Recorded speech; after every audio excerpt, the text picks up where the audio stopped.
to look to our consultants, our engineer, our planner, to give us an explanation for the applications that are going to be in front of us. Look to the applicant for their comments and explanations that they have. The commission oftentimes asks questions during that process, and then we bring it back and deliberate and make a decision. The first thing is an administrative item, which is the approval of our minutes from our last meeting. And I've got a couple, before you make, I've got a couple of changes, but if you're going to make a motion. But go ahead, Craig. Yes, I'd like to move that we adopt the minutes as submitted here today, for the meeting held November the 11th. And Tonight. I have a couple of comments. Oh, the- I have a couple of suggestions here on changes. So it'll be, maybe, will you consider my changes? I certainly would. Okay. Under, where it says 3376 Quarton, I think we're missing a date in the first line. Oh, yes. And I don't know what that date is, because I didn't have the letter. So where it says review has letter, you got it? Yep. Okay? Thank you. So that belongs in there. And then, on page 4, the second paragraph, I don't know that this says they bought that house in 2016. I don't know that they said they own that house for 10 years. Maybe they did. Did they? That is from the recording. Oh, okay. So I guess it's just the one change. So, We appreciate the chair's proofreading ability and spirit, I'm providing some value. and with those amendments, I hereby recommend that we adopt the minutes of November the 11th, our meeting there too. It says the November 11th. Oh, November. I'm sorry. That's all right, Jan. You're thinking Are about, you gonna second that? I can't, I wasn't there. Second. Second. Okay. All in favor, say aye. Aye. Any opposed? Okay. So the first item is the Planning Commission will consider the request of the Cranbrook Manor condominium for approval of a new entrance sign for the development. And Eric? Yes, sir. Good afternoon, Mr. Chair, members of the Planning Commission. My name is Eric Peach with Giffords Webster, planning consultant for the city. Our first item for consideration is a property located at 1018 Stratford Lane. We have 3 sign applications on the agenda today. The first being the one here. This is for a sign replacement. The property is Zone B1 for residential. It's located along Woodward Avenue on the east side near the southern boundary of the city. So the existing identification sign is shown to be Cranbrook Manor. This is located approximately right at the property line of the property. So it's not within the public right-of-way of Woodward Avenue, but it is within the 25-foot setback, which is a standard requirement from the ordinance. So depending on the Planning Commission's consideration today, if approved, it would go before the City Commission for a variance request for being within the setback. So that was the pre-existing sign. This is what's proposed. It's just to do an update to the existing sign to be placed approximately in the exact location of where the existing sign is located. So what does that look like on a survey? This is the dimensioned layout of the property. So Woodward Avenue is here. The property line is shown in pink. And so as the survey states, there's a sign located here. And as you'll see on the site plan in just a moment, that's exactly where the proposed one's going to go. And then just for reference, the red dashed line is where the 25-foot setback lies, and so to comply with the ordinance, the proposed new sign would have to be behind this red line here. So on the site plan, again, this is that esplanade that you see, the entrance lanes to the south, and then the exit lanes to the north. There's dimensions on here showing that the sign won't be any closer than approximately 30 feet, 10 inches to the Woodward Avenue driving lanes. But again, it'll be approximately right at the property line, so not to encroach into the public right-of-way, but it will be within the 25-foot setback here. So black background, gold letters to match and meet the ordinance requirements. There will be some ground-mounted lighting fixtures shown here that face the structure and the signage, but otherwise a pretty standard entrance sign. It'll be approximately 4 feet 5 inches tall on a base that's 1 feet 6 inches tall. And it'll meet the requirements for the foundation underneath the ground. And again, this is a residential identification sign. So for the B1 zoning district, this is a permitted sign. It just requires planning commission's approval for consideration of the layout on a site plan. And then for the sake of not meeting the 25-foot setback, if approved by the planning commission, we'll go to the city commission afterwards for approval. I can take questions. If not, the applicant is here. We have met with the applicant in the past to discuss the project. So there's a little bit of history with coordinating prior to getting to this point. But the applicant is here if there's any questions for the applicant as well. Any questions for Eric? So I have a question. Yes. What I'm trying to figure out, and I just did this afternoon, I looked at the property map, the county map, and so it shows the property, and sometimes these are off a little bit, but they're not off usually a whole lot. So this is what I see as the property line, which is different than, I mean, this is in the 20, I mean, the whole issue here is the 25 feet. Yes. And so this shows us the property line on the property map. And so, and maybe this is for, I guess, the applicant, because Yeah, so when it comes to the dimensional review of encroachments into a setback, we would always ask for the survey, because the survey, once certified and sealed by a certified surveyor, would be the document that we go off of, and so get it. that's what this one would be. So, you know, we can look at, when we met with them pre-submittal, we would have access to the parcel map from the county, which we would use that. But ultimately, once an application is formally submitted, we would have to go off of the survey.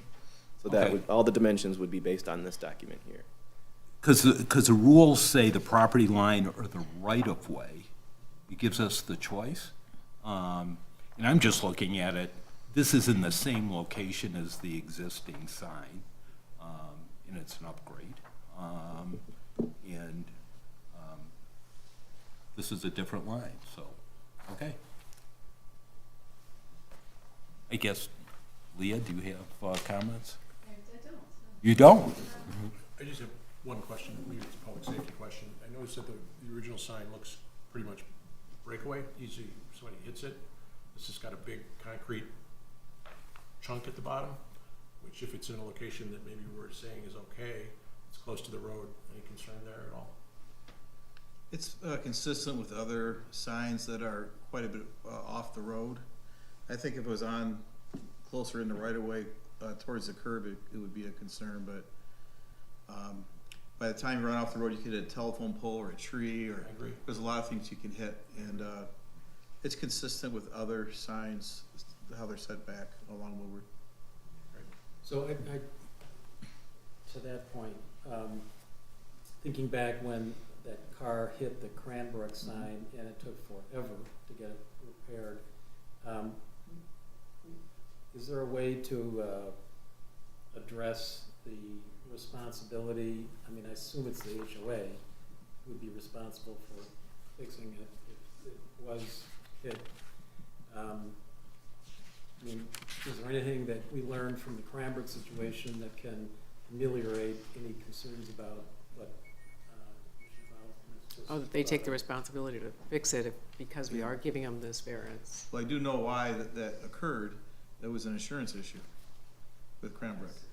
And so I did some kind of stay on top of them over time, but they were battling with the insurance company, because the cost of it was a lot more than the insurance company was willing to pay.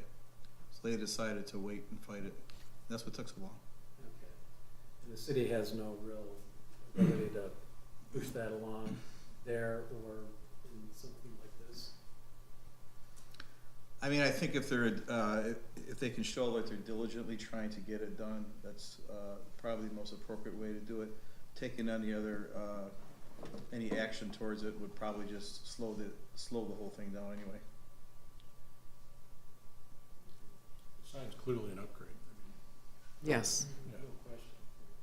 Along with that thought, if the county has to come in and do some work in that area within the 25 feet, it probably should stipulate that it's up to the Cranbrook Manor to repair any work or damage that they do tearing up.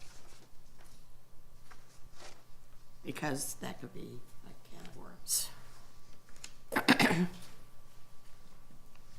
Though this is on their property too, so it's not like it's in the right of way.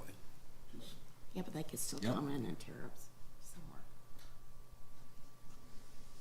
Any other questions, comments for her? Okay. Someone here from the applicant? I'll say a couple words, and there's not much to say. Eric did a great job as usual. He's been doing it a while.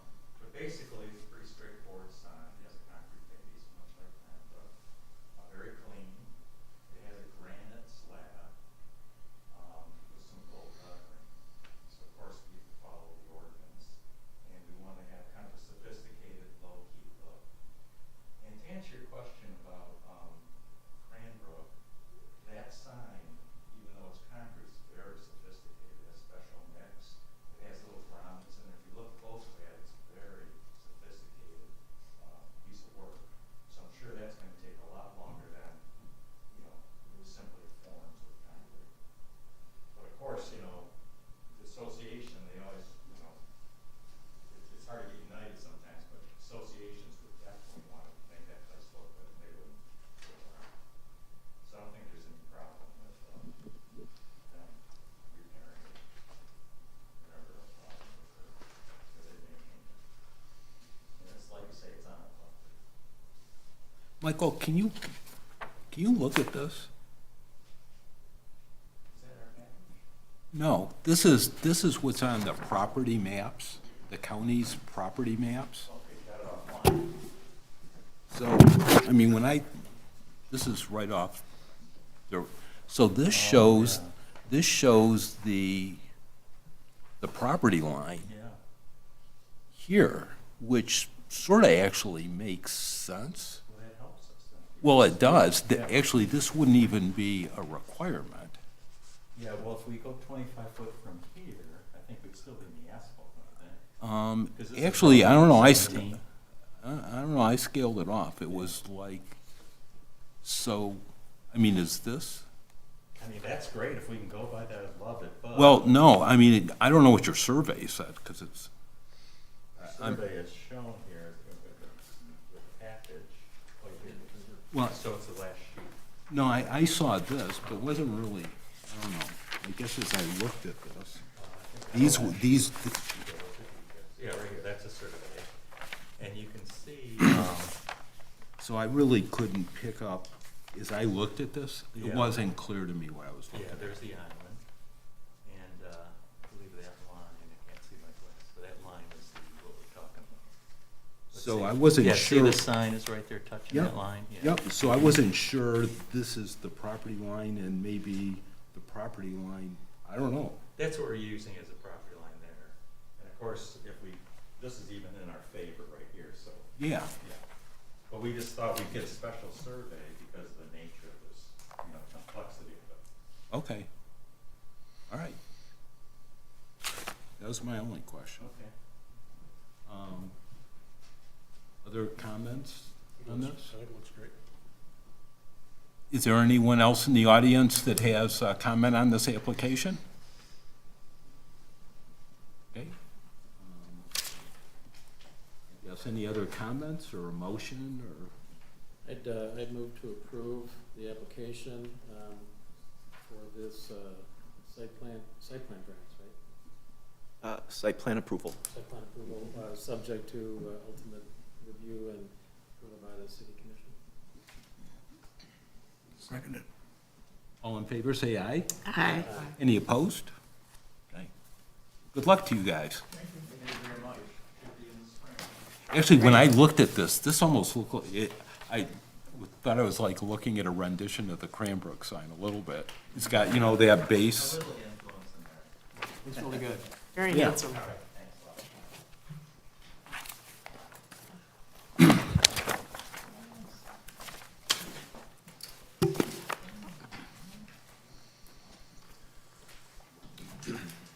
So the next item is, the Planning Commission will consider the request of the property owner at 100 Bloomfield Hills Parkway for approval to install new building in-site signage.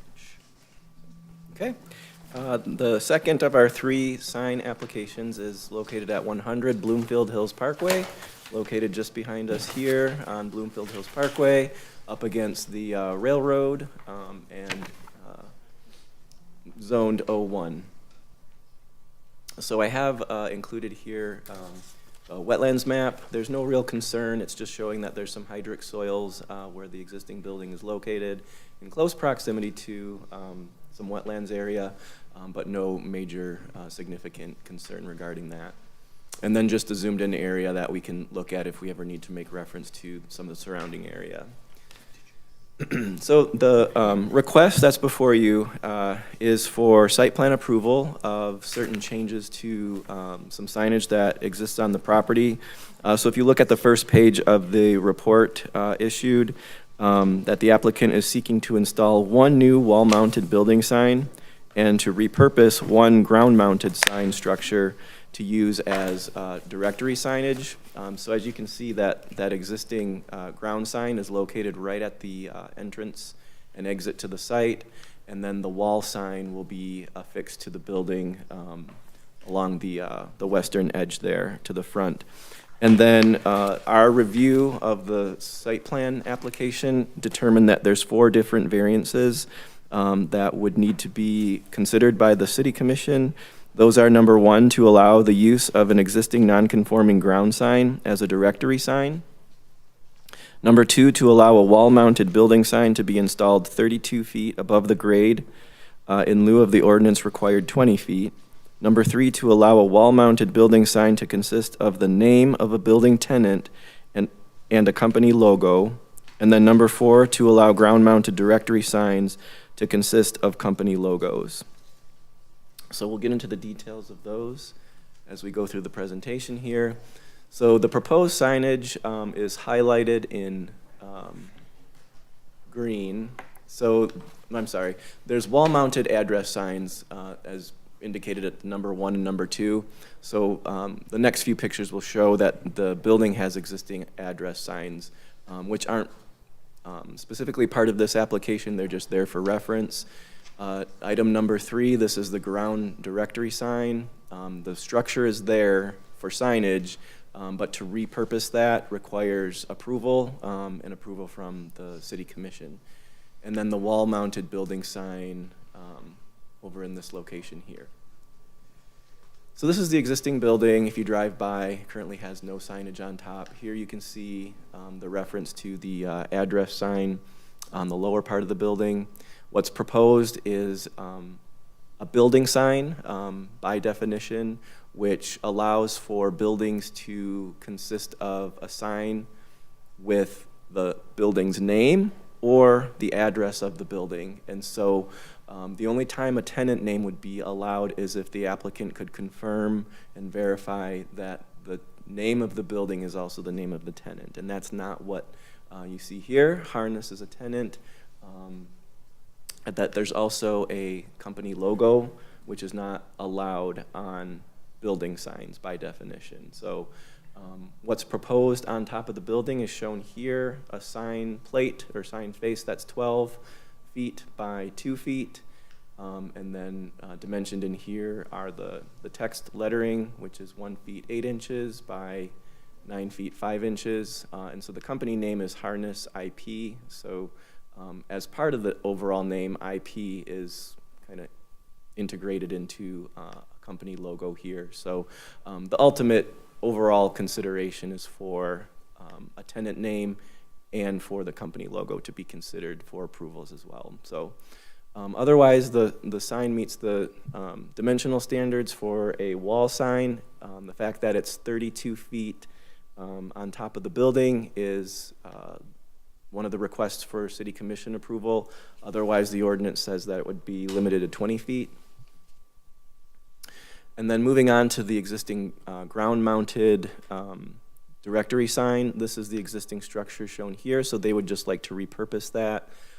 It's within the median of the entry and exit of the site.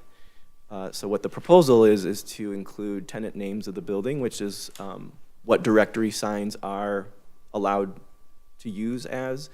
But a directory sign is not allowed at the property right-of-way or at the property line. They're intended to be for pedestrian or vehicular use that's further interior to the property, so either affixed to the building or in close proximity to the building. So that's another consideration for the city commission. And moving on, just to give you some dimensional perspective of the sign plates on the existing sign structure, 30 inches by 18 inches with the names of the tenants. These are just some placeholders showing where the 2 additional tenant names would go in additional to the Harness IP sign that we have proposed today. And then again, just for reference, showing the address of 100 on the side of the building and the wall here. It's approximately 6 feet off the ground. And there's no special proposal for these. They're just shown to be existing. So again, it's Planning Commission's task to approve the site plan changes, taking into consideration some of the dimensional challenges or items that are proposed by the applicant that, if approved by the Planning Commission for site plan, would go to the City Commission afterwards for consideration. Questions? The sign in the right-of-way on the way in, low one, that's just blank currently? Yes, this would be a picture of the existing sign, I believe, the applicant. Oh. Prior tenant, obviously. Any questions specific to the building or the site itself? The applicant is here to answer any questions that I'm not able to. Can you remind me, is the Plunkett Cooney grandfather? Is that, Not familiar is. with it. it is? That goes back like 25 years. Yeah. They put it up, then they changed the color. So It's this, got the name and the. pardon me? It's got the name and the logo. Yep, yep.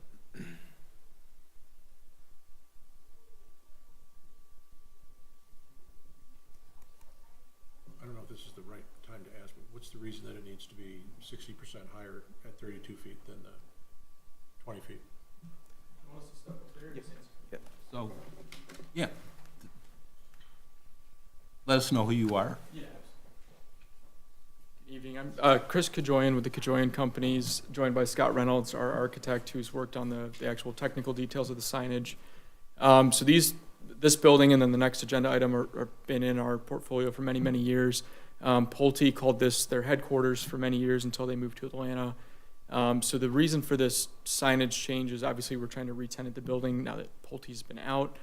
The reason, to answer your question with the height of the signage, if you see the facade, there is glass for the vast majority of the building. It's, in our opinion, not up to the standards of our Class A buildings and Bloomfield Hills to have something hanging down to support it over the glass. So you'll see in Troy, a lot of times they hang it from the parapet of the building so that the sign is lower and you see those bars. It's not a good look. So we'd rather actually put it in the stone on the top of the building so it looks like it's meant to be affixed to the building and it's not something that's going to get swapped out every 2 years, just hung to the top of the building. And to answer the question, it did say Pulte Homes on that monument sign on the drive-in, so that was the previous tenant of the building. We do struggle with this building not being on Woodward, where people come down Bloomfield Hills Parkway. You have the 3 office buildings kind of right next to each other where they're not sure if it's this one or the one next door. And we get that feedback quite a bit, that people actually go to the building next door and then come back to our building. The 100 is carved into that stone on the corner, the lower corner of the building. It's very hard to see unless you know it's there. So our intention here is to be able to put, the 3 largest tenants in the buildings, their name on that monument sign. So when people are driving by, they know, okay, this is where I'm supposed to be turning in. So it is that wayfinding for the vehicular traffic. And it really, in our opinion, is the only opportunity within the site to do that, to actually capture people and bring them onto the site. And that's what it was previously used for.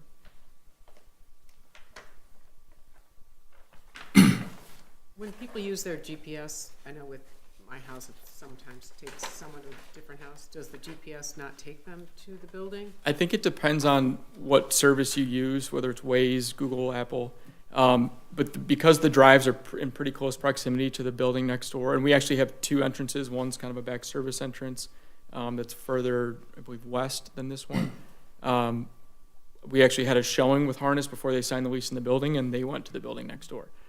So that kind of started the issue in their mind. They've been moved in for just over a month now, and they are asking for this just to make sure that people know where their law firm is located. Yeah, please. Thank you, Commissioners, for your time and consideration this afternoon. One other component that I'd like to add is the motor court, as previously designed with the building that you see in the background of this image, is kind of the first thing you see. So it's kind of a pedestrian-oriented access to the building, and most sequence of events for access and understanding where to go with this building happens immediately once you get off of Bloomfield Parkway onto the property. What's unique to this building also is that over 50% of the parking for this building is actually covered and is underneath the parking deck and underneath it. So there's some of the unique challenges that we run into of why we're looking for that directory component. There isn't one pedestrian entranceway, let's say like a grand entry. The motor court, can be that entranceway, but typically people experience the site and then walk through the front door after they're looking for that directory component and vehicle access. Let me, if I could, offer some comment here, because I think it's going to be important not only for this application, but for the next one. So the city's sign ordinance, in terms of its requirements on location of signs on buildings and their placement in front of buildings, you can have a building sign or a monument sign. The city's colors, all of those issues have been in place for many, many years, 30, 40 years, actually. In some cases, the colors, 50 or 60 years. In the city, in terms of expecting that the signage on buildings wouldn't be a focal point, was part of that design. So if you think about the city generally, few of the buildings have much signage at all, because the requirement is you can call it a building, it depends. It could be a building sign, it could be an identification sign, depends on the use. If it's a country club, for example, it's an identification sign.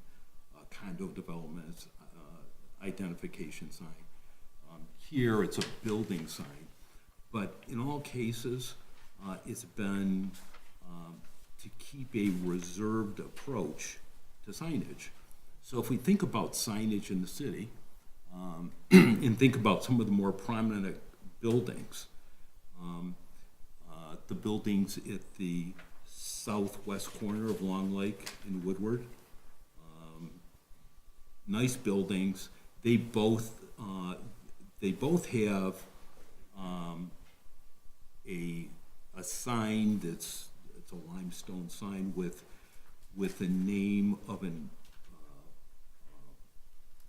tenant, but it's also the building name. And the placement of those, if you look, they're probably, I couldn't tell you exactly, but, you know, they're probably 15 feet off the ground or so. I think they're 6 by 6 in terms of size. In the building that you guys are in, you've got 2 names on that building, and they're not on the building. They're right at the entryway.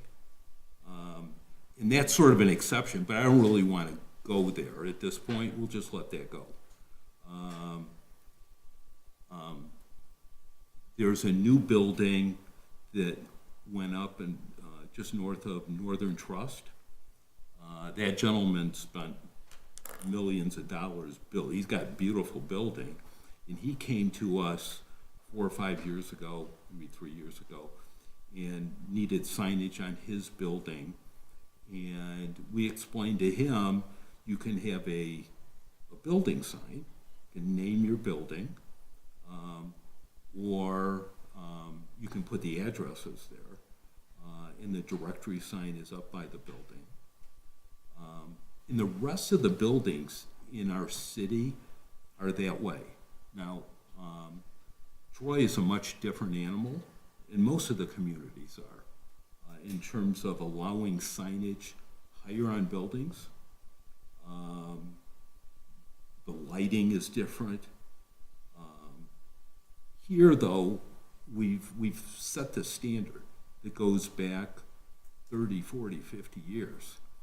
And here, to allow something like this would unravel all of that precedent. It would change the character of the community, because the first thing someone's going to do is see you do this, and they're going to come back and they're going to say, well, the guy at JFK who has this beautiful building, he's going to come back waving his hand and say, wait a second, 3 years ago I was in front of you when you told me I couldn't do this, and now you let them do it. And the whole thing would unravel. And so, I'm just one guy, but I'm giving you some history. And we actually rewrote this ordinance. We cleaned it up about 10 years ago. And it's been firm and it's been followed. And so the placement of a sign on a building in the location that you're proposing is just totally out of character. It's not consistent with the ordinance. And I'm just one guy, but I can't see the city wanting to change a precedent that's been in place for decades. In this case, I'm familiar with that building. Been in there many times when Pulte, I mean, they didn't move out, they moved out in 2020. Yeah. I mean, they had more of an operation, but then left in 2020. How much of the building does this one company take up? So they're in just around 50,000 square feet, so it's almost a full floor. And what we're struggling with, you know, we've owned this building, we built this building, so we've owned it for a long time. We're fighting against, you know, people wanting to move into Birmingham because they want walkability. And, you know, we have 2 of the largest office buildings in Bloomfield Hills, and we're trying to attract these financial services firms, law firms, to plant their flag here in Bloomfield, and they're very proud to do so. And Harness was very proud to sign this lease and move here.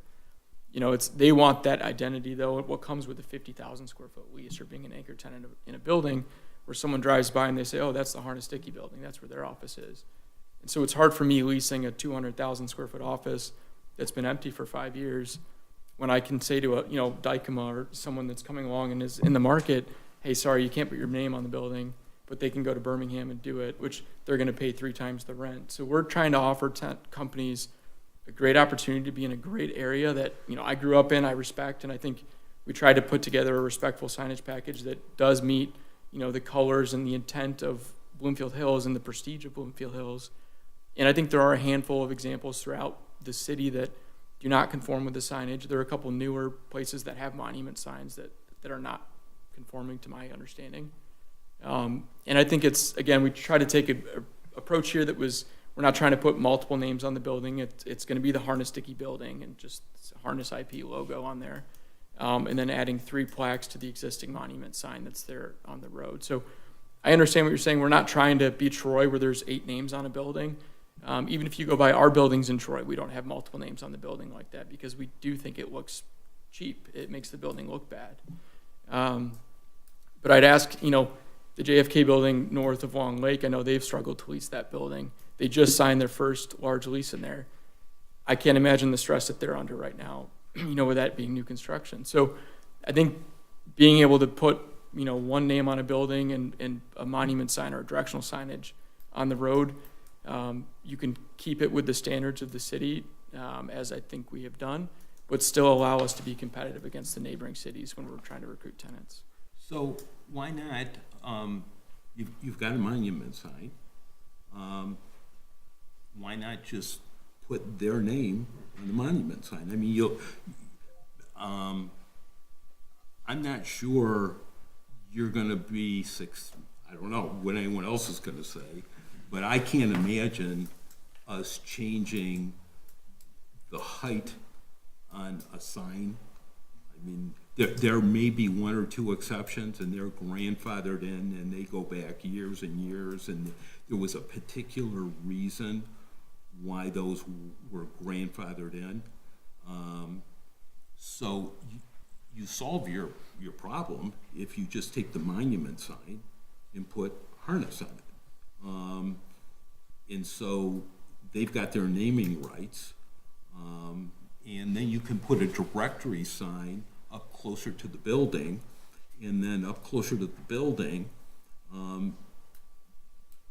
you can put the other tenants, and anyone that comes into this building, having been in that building many times when Pulte was in there, you walk in, there's just a little bit of parking over on the right hand. That's where your guests are gonna, your visitors are gonna come in anyways. And it's gonna be known as the Harness Building, and they'll be happy. That tenant will be, and then your other tenants, they'll say, hey, it's the Harness, but we're in the Harness Building, and then they'll walk up and they'll see the directory of the tenants. That solves your problem here. And then you're in compliance, but why don't you do that? Yeah, I think the reason we're coming forward asking for the 3 names on the monument sign is Harness is, 50,000 square feet of a 200,000 square foot building, and we're actively talking with groups to take, other large portions of the building. So from a landlord's perspective, I want to lease this and I want it to be vibrant and have, hundreds of more cars coming into that building every day that are eating lunch in Bloomfield Hills, and supporting the other local businesses. And I think being able to have signage, if I have someone take the 3rd floor in the building, and it's 60-some thousand square feet, and I say, sorry, I don't have any exterior signage for you. It's a very tough argument to make. And I understand, some of the other signs are grandfathered in, but they've been changed in recent years. And even across the street, the Dada building, that's a bit of a hybrid between a building sign and a monument sign because of the way that's in there. And I understand it's been in there for a long time. It's literally carved in stone on that building. And as you raise those, so you're gonna ask me to counter what you're saying, because that was part of those site plans. So Jonah had both of those buildings, then they sold one, but part of the entire approval process was to put those 6-foot by 6-foot signs, those limestone signs in there. So, starting to pick off other examples isn't really gonna help you, not if you've got solution. And the premise is you've got a building, you should name the building then, and someone's in that building. I mean, the whole office market, it's the JFK building, I mean, some of their issue, some of it's rates, right? I mean, there's a lot of different issues that affects that. But I would say the office market right now, the Class A market is strong. We're doing very well. Our PNC Center in Troy is 550,000 square feet. It's 90% leased. And we've grown that about 20% over the last 3 years. So it's very strong. Our Pinehurst building, where our headquarters is, we're at about 88, and we're about to be at 94%, with a couple leases coming in there, smaller leases. So we're very bullish. I mean, we've been paying on an empty building for 5 years, paying the taxes, paying the debt service. Stone Ridge is a half-empty building that we're talking about next that we've been paying on, because we believe in Bloomfield Hills and we believe in these buildings. So I understand what you're saying, and I think if there are other creative solutions, if the height is the issue and the name could go down on the lower wall where the 100 Bloomfield Hills Parkway logo is, if there's some way to help work with us to be able to attract these tenants into Bloomfield Hills, I think it would be appreciated, not just by ourselves, but by other landlords. And by no means am I asking to change the character of the city and have plaster signs everywhere. I'm asking for one name on a building and 3 small plaques, so people know where the building is. So I completely understand what you're saying. I'm just wondering if there's any other solutions that would be acceptable. Are you referring to the 100 right here? Yes, ma'am. I like that. I like the sign being there. Yeah, so and I'm just thinking off the cuff, my team might not be happy with me, but I think where the 100 is shown on that lower wall, I mean, if that was a compromise where it's not up on the top of the building and so it's not in your face when you're driving by, I think it helps us to tell the story that, hey, this is Harness's headquarters, this is their building, and it still gives me the ability on that directional sign to try to recruit other tenants here in Bloomfield Hills. I've been on the planning commission approximately 20 years or so. We have always stuck to not setting precedents. Yep. And it's going to be our mantra for a long time. Is Yeah, the I understand. monument sign only supposed, the initial monument, when you drive in, only supposed to have one name on it? yes. And it can't be the name of the tenant unless the building is also named by that Right. tenant. So this was the Pulte building. So are there other opportunities if you, I'm assuming that Harness isn't on the floor where the 100 is carved in the building, right? They're higher, I'm guessing. Correct. I'd be curious to know, in that stone space, are there other places where you could potentially put, not insensitive to what you're trying to do here, I get it, you're Yeah, trying to lease yeah. space, I get it. And if you've got 50,000 square feet, you kind of want your name on the building. I completely understand that. But is there any place else besides that, I don't know, 40 feet there? Is there another version of that on the other side of the building? See if we have The other side is the Yeah, there railroad is track. the upper walkway is up kind of on a plinth, so there is some landscaping in front of it. You don't have as great a visibility on the right-hand side as you do on the left. As Chris mentioned, again, we came about this to develop a tasteful solution, right? And we're not trying to disrespect an ordinance or anything. I'm a planning commissioner myself for many years, so I get the hard work and the challenges that come forth. We're obviously trying to merge, kind of what was there before, the building that we're working with, and obviously the tenants that we're looking at today. Obviously our team would have to kind of come together, but lowering that, to the lower, plinth of granite where the 100 exists right now, just as an address sign that was original to the building, that's obviously something that we're open to as a solution. It's just both this and our next building, we've always developed unique properties, right? I mean, a 200,000 square foot building isn't the same as, one sign for a 20,000 square foot building. And understood that we don't want to overcrowd our buildings by any means either. So that's why we're trying to find tasteful solutions, especially with, the Bloomfield Parkway, this address and this building being off of a primary drive. It's not directly visible, you know, from a Woodward Avenue site or anything like that. So it's a little calmer of a street. So it's, you know, we felt that there was some you know, maybe hardships there that set a little bit different tone than, let's say, something that's right at Long Lake and Woodward Avenue. So I agree with everything the chair said. I mean, he said it exactly as I believe it to be. And we almost moved my firm to your building. It's a beautiful building. And I get it. You get a lot of space there. But you know, you started with the Pulte building, and, you know, I'm sensitive to getting lost between the various office buildings and which one is which. To me, that monument right there ought to say 100 Bloomfield Parkway, right? So that's unequivocal. We're going to that building. Now, in the southeastern corner, I guess that's where, as the chair said, primarily your guests are going to come in. I mean, is there some place along that location? And by the way, I don't know that I would ever, I would ever look up at the top of the building to see the tenant that I'm coming to visit. I just don't think that that's, I don't know, worthwhile. But along the southeast corner, is there something in that area that might assist you and your tenants to identify and celebrate a 50,000 foot tenant, right?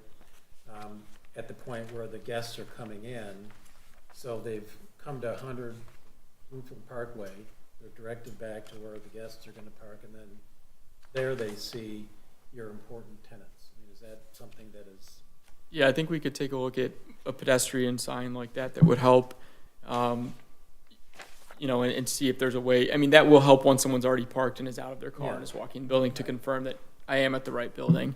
We also, inside the building, you know, would have an opportunity to do a directory sign that's, you know, on the wall there. I think, you know, maybe it's because I am in real estate and develop buildings, but when I'm driving around, I couldn't tell you the address of a lot of buildings, but I can tell you where, you know, XYZ company is located in Troy or in Birmingham or in Bloomfield. Name it the Cajoin building. I mean, you know, I think I'd rather see our tenants' names on it than ours. But I do think it helps people find things. I think it has that prestige of, you know, our core tenant that I want to see in these buildings in Bloomfield Hills is financial services and law firms, because the clients are living right in the area and they don't want to drive far. They don't want to go to Birmingham. You may get a tenant who wants 100,000 square foot, and now you've already committed to Harness to do this, and then what do you do? I mean, I can't agree with the sign out front, the monument with the 3 tenants. I just can't see that. It looks So- cluttery. It's very cluttery. So how do you accommodate the potential good luck that you might get a 150,000 square foot tenant that comes in after Harness? I don't know, it's a, you've got a challenge, I get that, and we really want to help you here, because Taubman's building is something's gonna happen there, and so it's a beautiful building, and it has been sitting empty, so we want to help you, but I'm with the chair that, you know, these signage issues are unique to the city, right? I mean, we're not Troy, we're not Birmingham. Yeah, just so I understand it, because I think Scott understands better than I do. So as of right, we're allowed to have one name on the monument sign if the building is named the Harness Building, for example. So I could put Harness's name on the monument sign as of right. One name, okay. Yeah, I mean, I guess we'll have to go back to the drawing board and we'll let Harness know that, you know, it's not going to work as proposed. But, you know, I would just say moving forward, there are a lot of empty office buildings in Bloomfield Hills. There are a lot of those that are going to go back to the bank. I'm not saying our buildings, as if we've been paying on these for 5 years empty. But it's going to create a real issue. The JFK building, I know they, you know, like I said, Morgan Stanley's their first lease they've signed of any size in that building. They're struggling. And I think a little bit of signage, a little bit of help from the city to help recruit tenants out of Birmingham would go a long way. And I think it can be done tastefully. It's not going to look like a retail strip center with 10 different names on it. So I guess if there was ever a workshop or you wanted to solicit advice or you know, bounce ideas off of developers, I would love to come in and sit down informally and have those conversations and see what could help us out. It's a great city, and we want to see all these office buildings filled up and see, the local businesses supported by people who want to eat lunch here and work here. Yeah, good idea. I mean, and thanks. I mean, I think it's a good idea. But here now, I think you've heard the concerns here. And if you do go revisit with Harness, I think they got to take that logo off. Yeah, yeah. I think, even if it was, I know this isn't the case, but even if it were something as simple as, hey, they can have their name on the building, but there's no logos, because that's going to impact the rest of the city. I think that would be a great thing to go back to them and say, hey, it's going to say Harness, it's not going to have your logo on it. And just for future, if we do workshop some ideas, maybe there's some consideration for that. The name of a company, but no logo, keeping consistent with the color scheme. Just want to try to get creative here to help lease some office space. Yeah, we just worked that through with the Kingsley, and they want Yeah. the logo on. Yeah. So, we get it. Yeah, no, I appreciate that. If they want to put names on that left side of that building, do they have the guidance that they need to know how big or small that could be, and how many or how few could be there? We talked about that as an option. I just want to make sure they're aware. When you see I'm not sure which. Where the 100 is currently. So, Right actually, there. they're really not able to do that. Under the ordinance, what they're entitled to do is to have two types of signage. One is the building identification, which would be the name of the building, whatever that is. It could be 100 Parkway, or it could be the Harness Building in the case that you want to name it that way. The other is you can have a directory sign, which is smaller. This is like 20, you can have 24 square feet or so.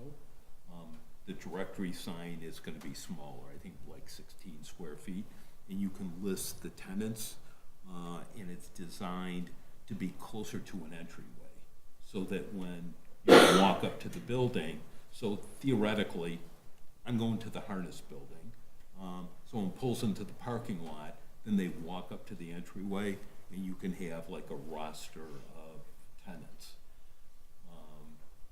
And it gets complicated, I guess. I mean, look at your own building.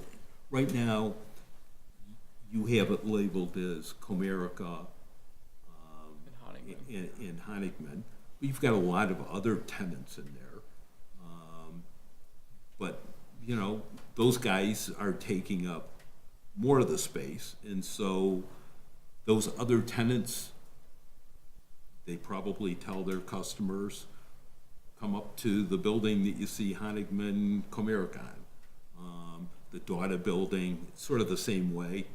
That becomes the identity of the building.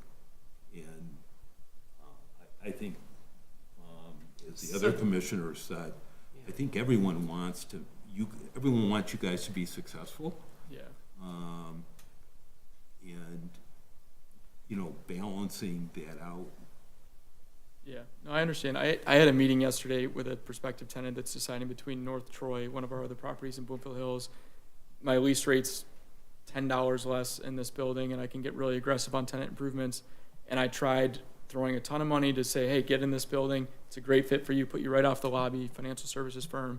And they said, our one gating issue, we'll give up the covered parking. We want our name on a building. So luckily, we have another building in Troy that we can move them to.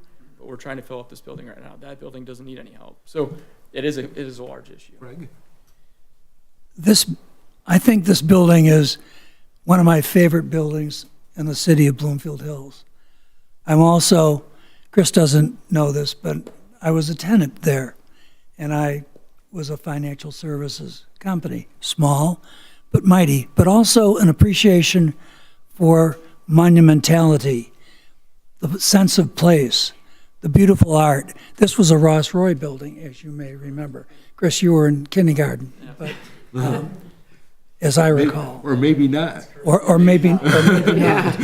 I flatter you. In any event, it's a beautiful place.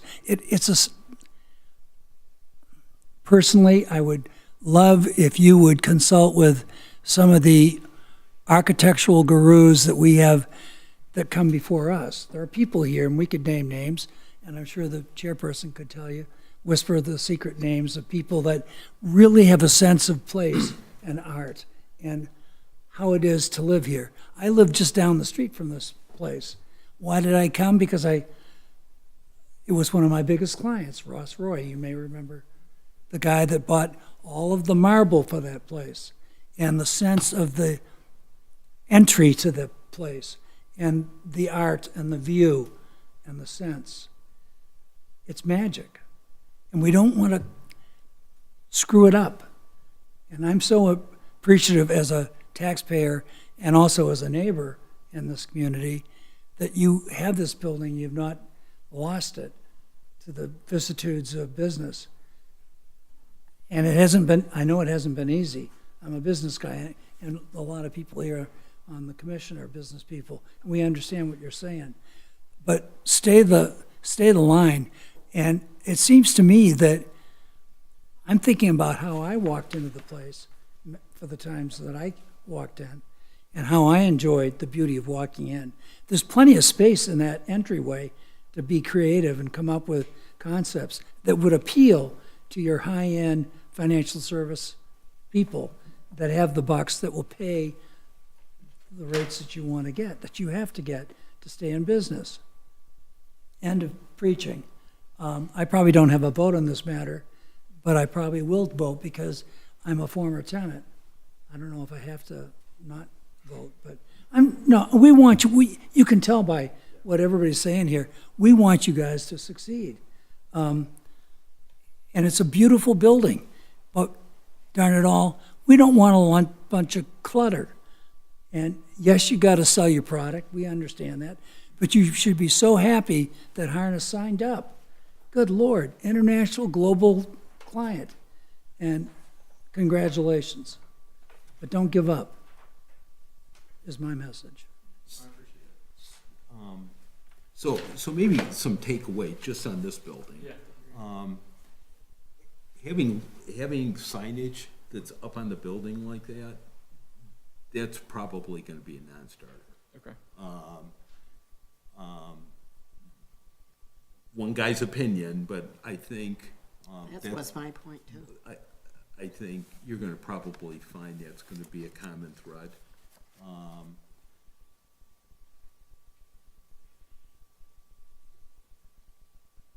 The monument sign with the name of the building, you know, if you can focus on that, tough to start giving up things if you haven't come to the table with anything that's even sort of palatable. Okay. If you reach too far, it's like, bring me back something. Okay. I don't know if you understand. Absolutely. Yeah. You deal with this stuff all day long. But that's probably a non-starter. You know what you can do with a monument sign. There's a requirement that you have an address on the building, which is where the 100 is. You got a big building. It is a beautiful building. I've been in it a lot. It's a nice building. So, I don't know. May I ask, Walt, so they have the option to put Harness where the 100 is, correct? Or do they not? Does that have to be the number? No, They don't. they don't. They have to put Harness on the monument sign. Yes. Right. Or what they could do, you could put the address on the monument sign. And I'd have to think through this, but I think you could put the address on the monument sign, and then you could put Harness, like where that wall is. Where the 100 is, that's what I was trying to get at. Yeah, so That was basically, but I don't want you to take me to the bank on that. Yeah, I think the So, other, so there's a requirement that you have both an address on a building and you can have a name on a building. So the building sign would, if you name the building Harness, that would be where the 100 is, and then you'd put the 100 on the monument sign. That might work. I think what you'd have to do, and I'd encourage you to do this, did you work with the city on this to try yeah, we to? did go back and forth, and one comment, the the fire code states that we have to have the numerals on the physical building. So I actually think on this wall, if this building were built today, it wouldn't qualify for that, because I have some newer buildings that you have to have it on the, and that's a No, state I- issue. I only But, so I see- don't know if I could remove that. Well, I know on the JFK building, the address is on the monument.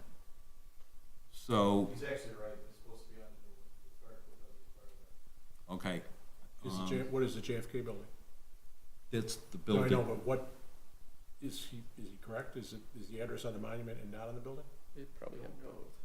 I can tell you it's on the monument. A lot of people will put something on the building where the standpipe is, where the fire department would connect their hoses to charge the sprinklers, so they know that they're at the right building. I can tell you it's on the monument. I'm on double secret probation, this is my Yeah. first year. This falls in the category of everybody fully reserving the right to retract what I'm about to say. Yeah. But I do think that having the name there, as we talked about before, carved in stone, I think is a nice touch. I think it could be subtle. I think it could be elegant. I'm sure it would require some type of variance for what our rules and guidelines are. But I if I were a tenant in a 50,000 square foot building, I understand the importance of wanting your name on it. I get it, I do. I think having it carved in stone there, I think would be very elegant and very nice, in keeping with an IP firm, a law firm, a financial services firm. It's not like they want something that's gaudy and garish anyway. Absolutely. Right? So to me, that seems to be maybe just a thought. I'm gonna stop talking. No, I appreciate the feedback, and, we'll huddle up with our team and speak with the city and the consultants and work through some options and come back in front of you all. So I appreciate your time talking me through it, though. Is there another place to put the number? I mean, is it possible for them to put the number near where the sprinklers are, or on the building, or? Visible from the street. Yeah, it'd be terrible to have it at the entrance. That would be, I mean, yeah. you can't have two. Can we put the 100 up where the harness? No, I don't. Eric, correct me if I'm wrong, but I think it's allowable in both instances. I think there's a height or an area requirement in which you cross the threshold in which you're starting to define it as signage and not address. So I think and don't quote me also, I mean, I do ordinances once in a while, but I don't know yours. Right, But- so what Mr. Reynolds is referring to is the 100 on the lower wall is not considered a sign if it is within a certain dimension. So in the letters, we check the dimensions of the 100 and it does not constitute a sign. Because they're so small relative to the Right. size of the If it building. was a little bit bigger, then it would be considered a sign, so it's not part of the sign. It's my understanding you can't have the street sign, the street number and the name monument in the same, on the building, right? You have to pick one or the other, but you have to have the number somewhere. So if I understand it correctly, it was essentially you have the option to say, you're gonna use your area as a big number, or you're gonna use your area as a big name.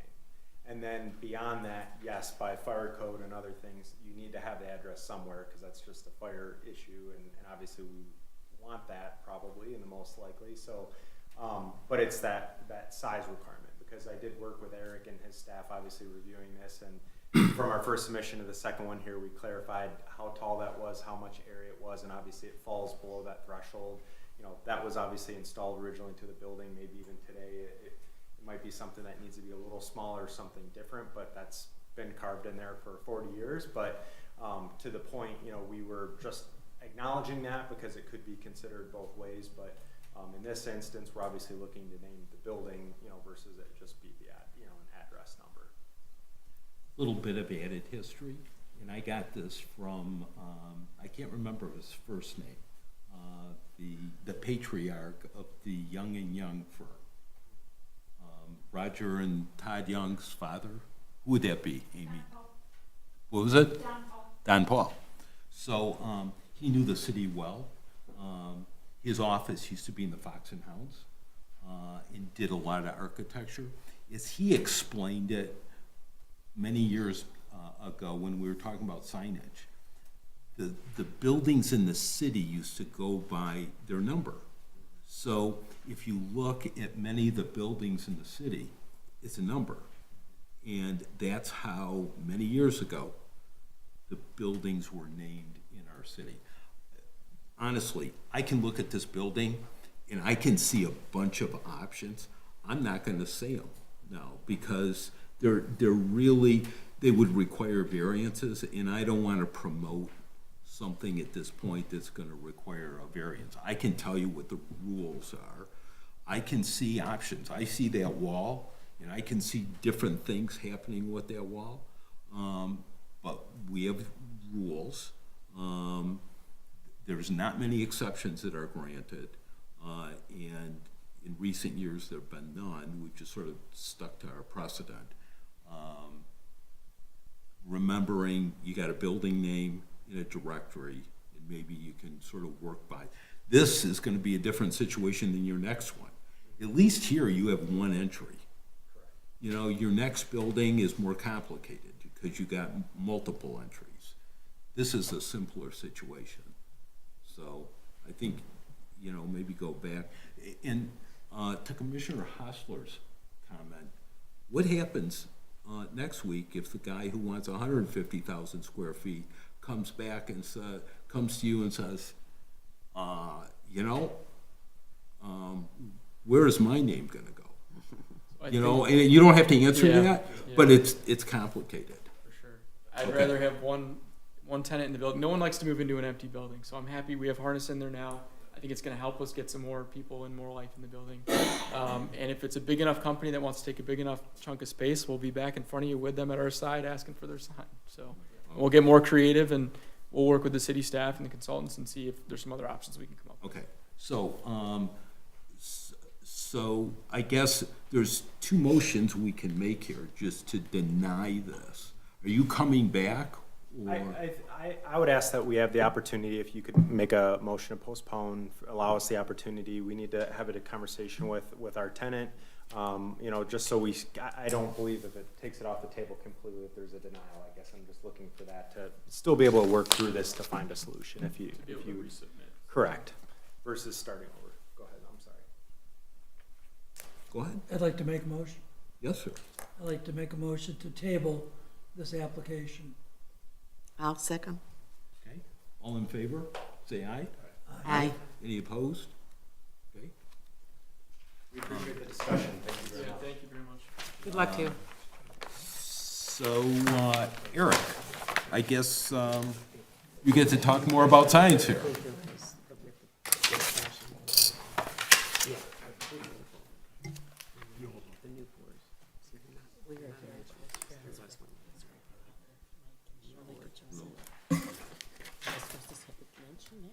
No.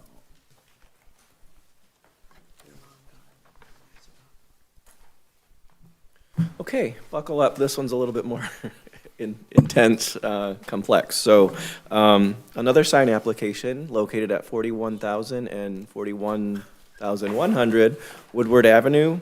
Let's see here. So this is the site, zoned O2, located at the intersection of Woodward Avenue and Opdyke Road, just north of where we're at here. This is the general layout. The site was platted as a site condominium, and our main focus for today's application and proposals is unit number 1, highlighted in yellow. This is the northern portion of the site. There's a unit 2 in the middle, a unit 3 in the middle, and then towards the point to the south is a smaller building as unit 4. I also just wanted to highlight that the limits of ownership, according to the survey, are identified in the yellow area. And so one of the things that we were contending with when we first received the application was whether or not the sign ordinance requires, or the standards are applied to the site as a whole, or if the standards could apply to each one of the units. And so we asked the applicant if they could provide some information regarding that.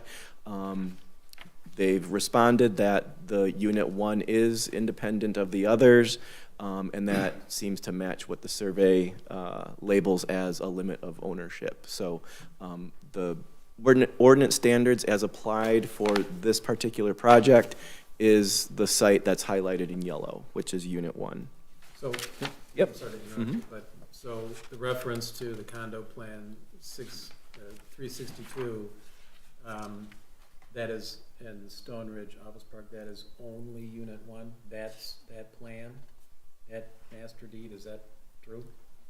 The ma- It's a larger master deed for the entire parcel when it was originally created, but it's separate ownership per building on the parcel. So there's, it legally is a lot split. So they're separate lots, they're separately owned, separately taxed.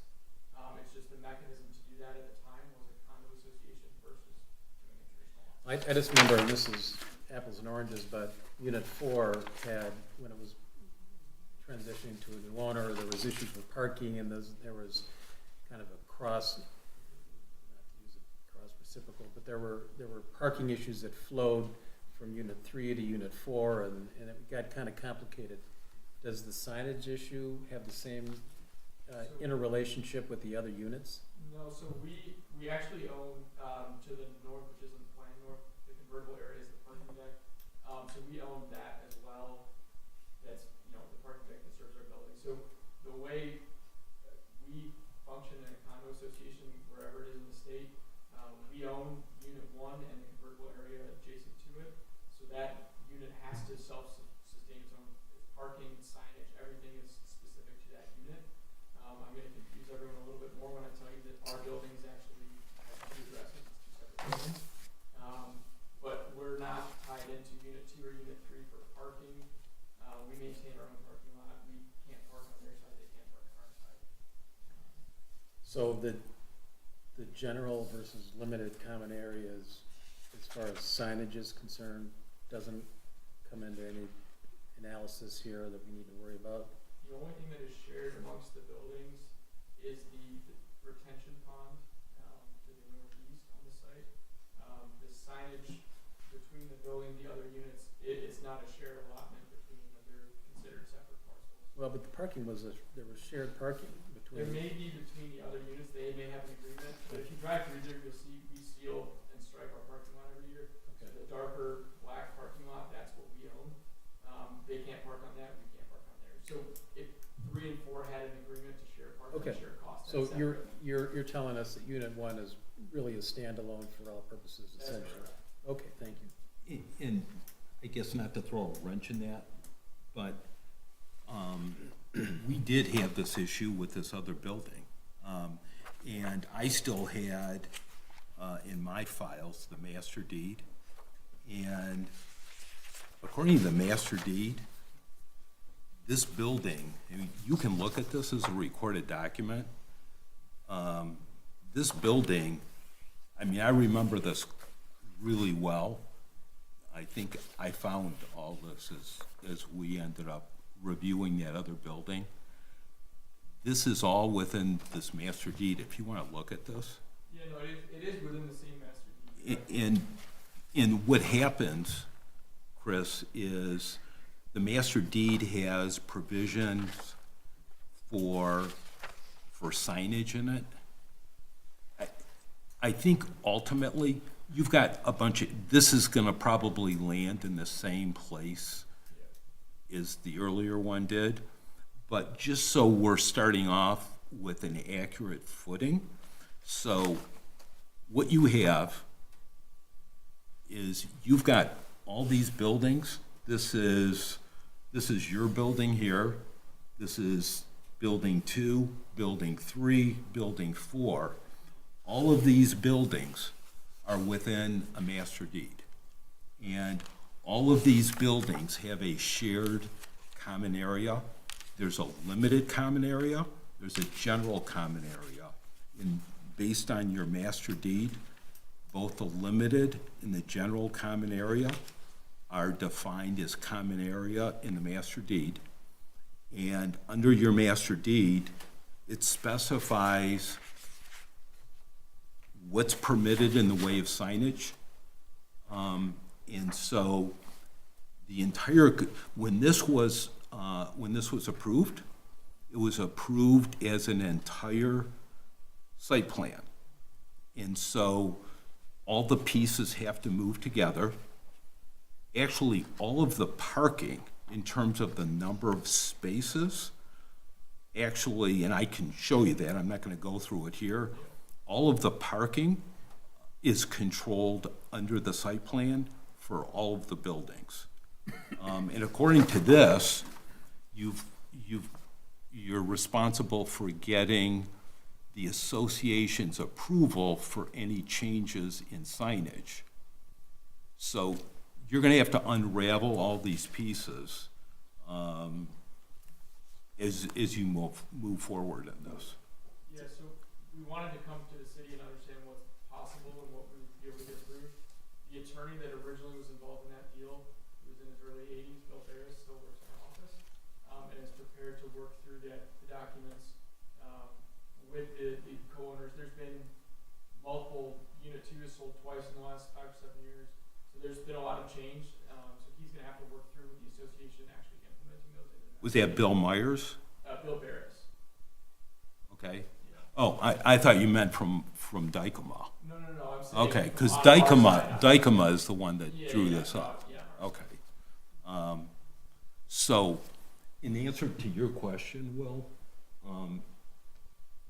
actually, this master deed does cover everything that's going on in these buildings. And they're all affected by this. And so that's all interrelated. So even though they're saying that they're self-sufficient, they have plenty of parking, and that's their convertible area is all their parking, and The it's bottom line plenty is. for Unit 1, they all have a shared responsibility for the parking.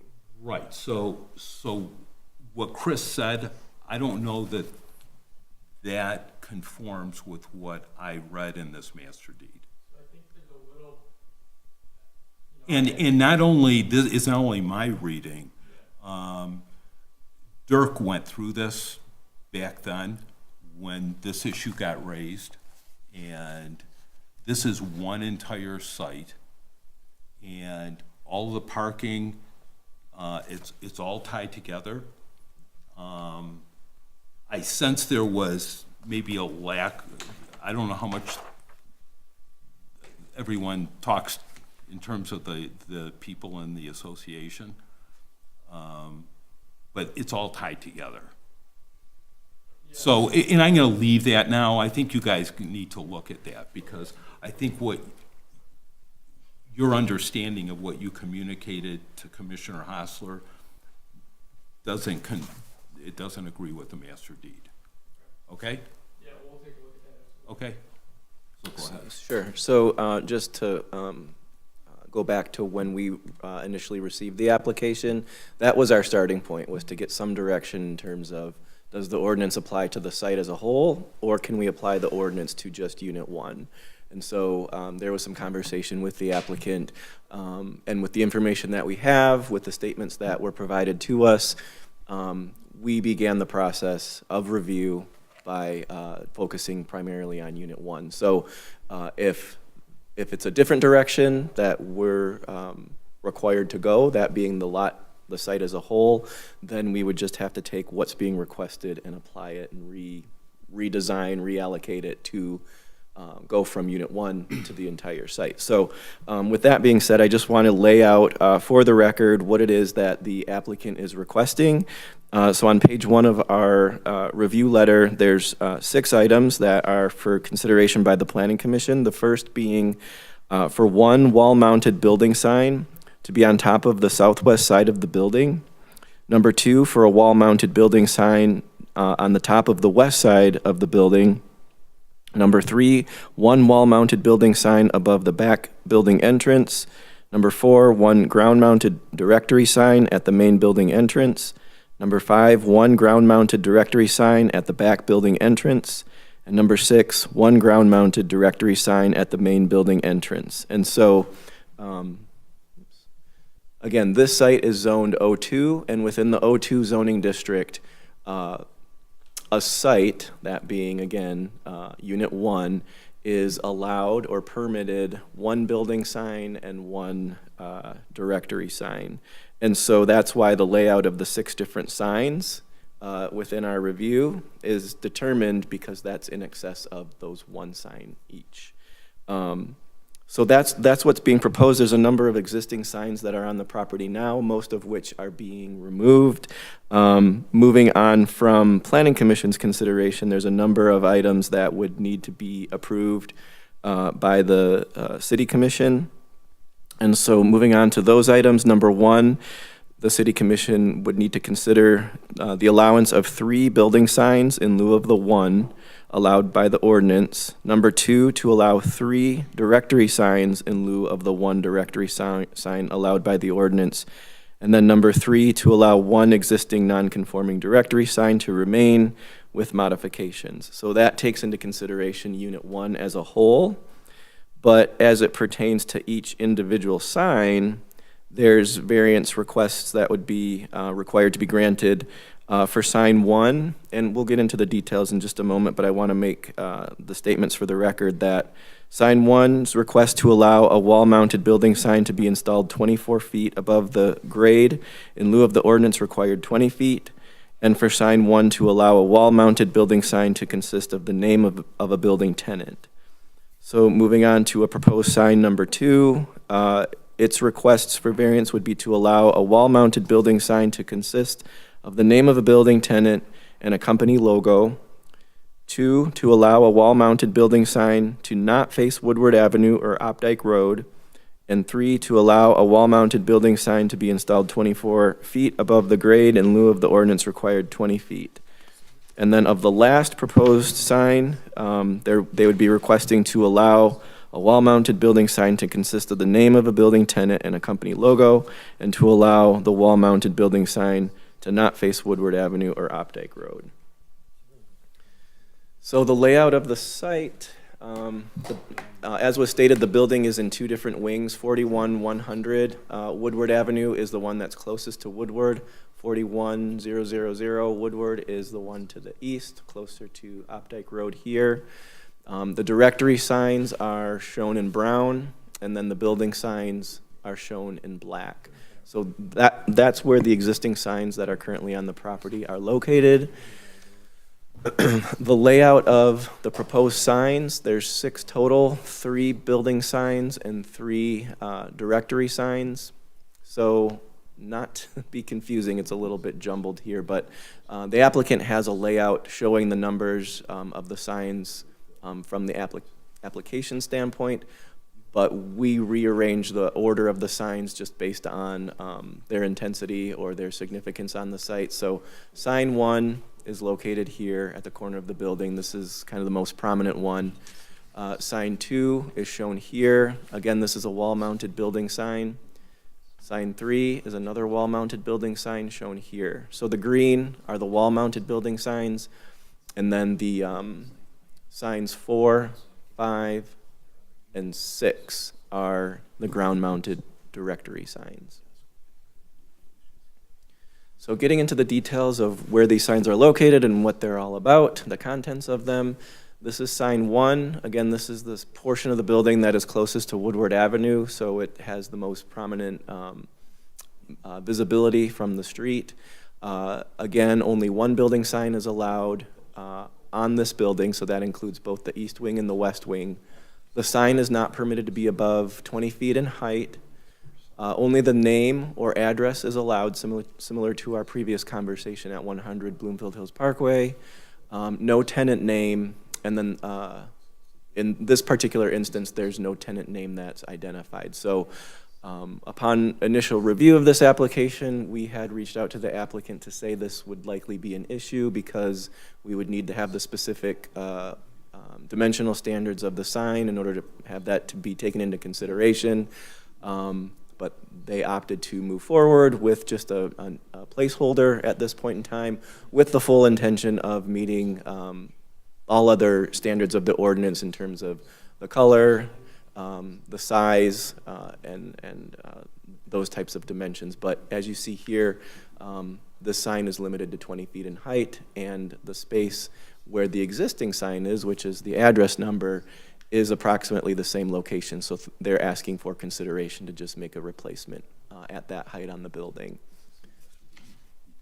Do you show the 20 feet on that? Is it the middle section? Is that 20? Well, yeah, it'd be 4 feet shorter than That's this area. So 24, it okay. would, yeah, this is I thought it was plus 24. 24. Yeah, so it'd be within these glass panels Okay. in that general area. So this is also sign one, just from a different perspective.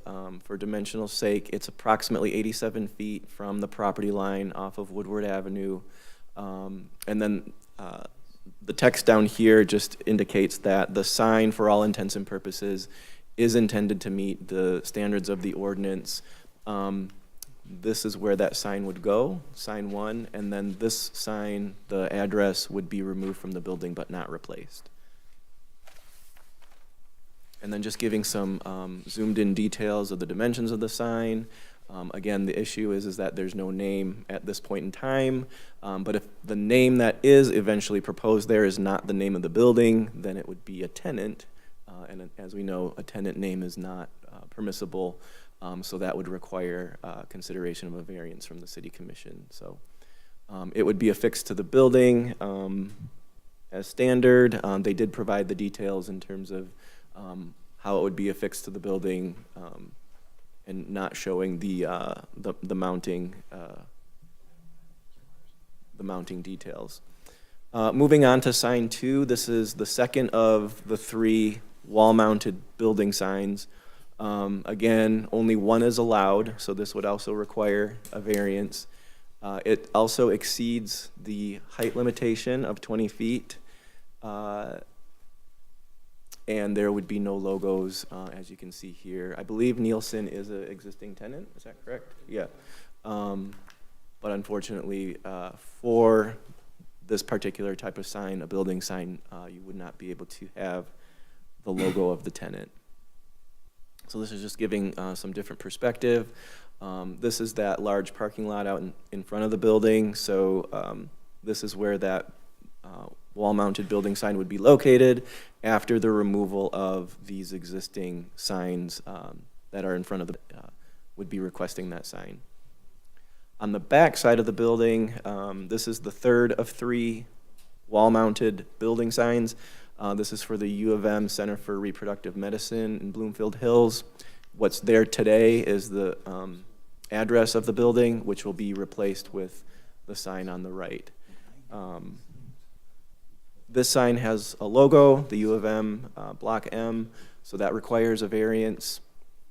But it is within the height limit, so there is no variance request that's required for that. But otherwise, there's, again, full intention of meeting the sign ordinance in terms of the dimensions of the block face or the sign face, and then the letters within. Moving on to the ground-mounted directory signs, again, only one is allowed, but there's 3 that are proposed. What exists on the building today is the address. That will be removed, as you can see here, it's no longer on the building. And then this ground-mounted directory sign will be installed in its place. And this is an example of the ground-mounted directory signs throughout.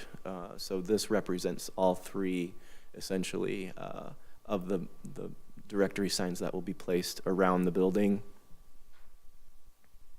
Let's see, sign number 5. This sign, again, similar to the previous one, will be located on the back side of the building. Again, it meets the intention of the ordinance for directory signs, that being it's more interior to the property and is intention to show a list of tenants for patrons of the site.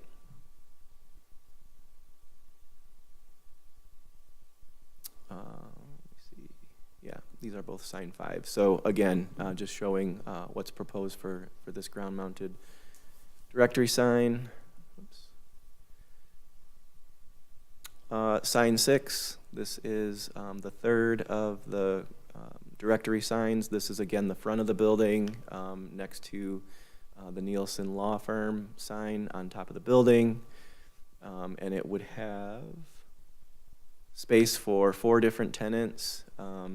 Again, the University of Michigan sign colors and the logo would require a variance. But it's just here to give context, of what would be included on the sign. So lastly, there's a sign number 7. This is a existing non-conforming ground sign. it'd be classified as a directory sign, but since it's non-conforming, it can stay, but there are some minor modifications that are proposed to it. I think it was to remove the word east, is that right? But to leave the address number. But anytime that you touch or make any modification to a non-conforming structure, it requires consideration for a variance. So, and then I just wanted to give these last few slides to show what's being requested of the 6 signs.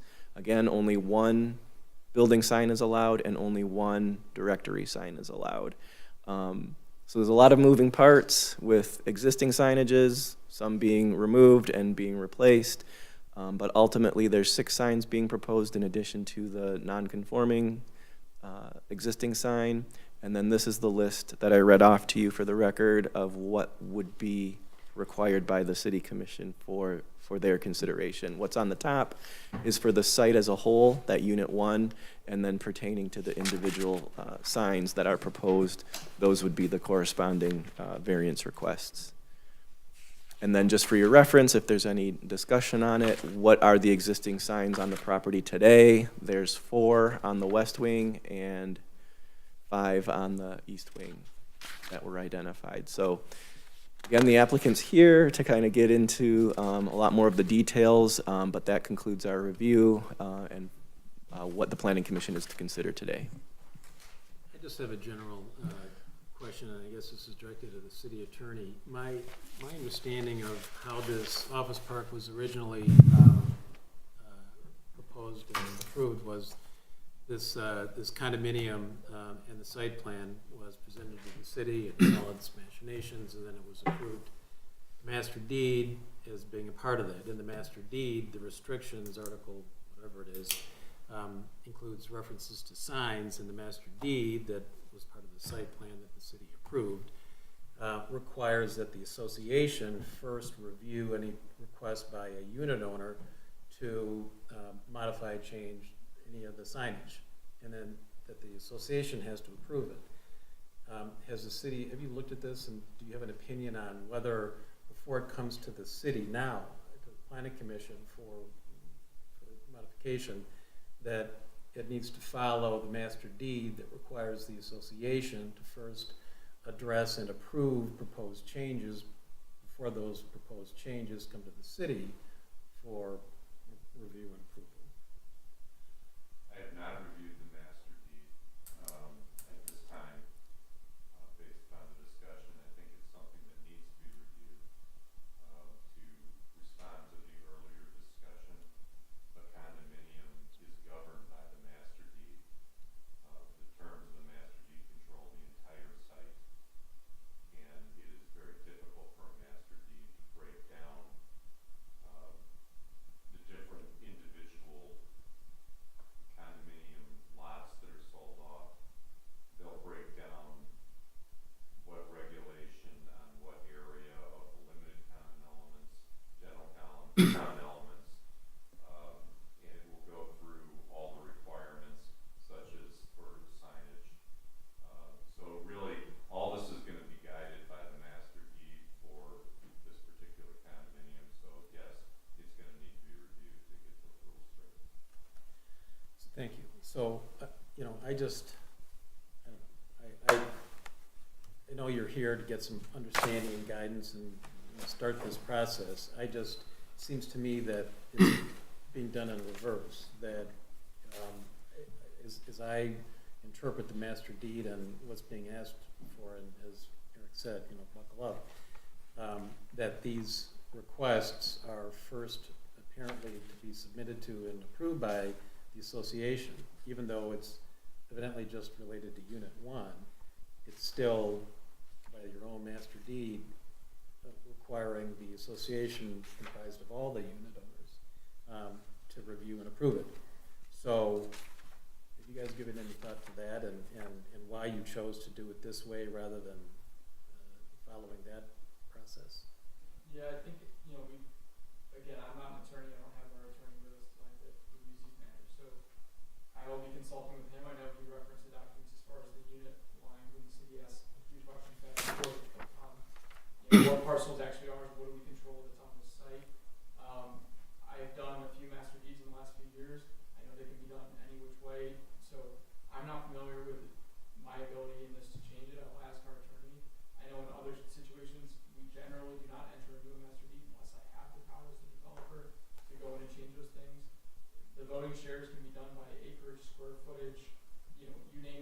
there's a lot of ways the state allows for reductions to be set up.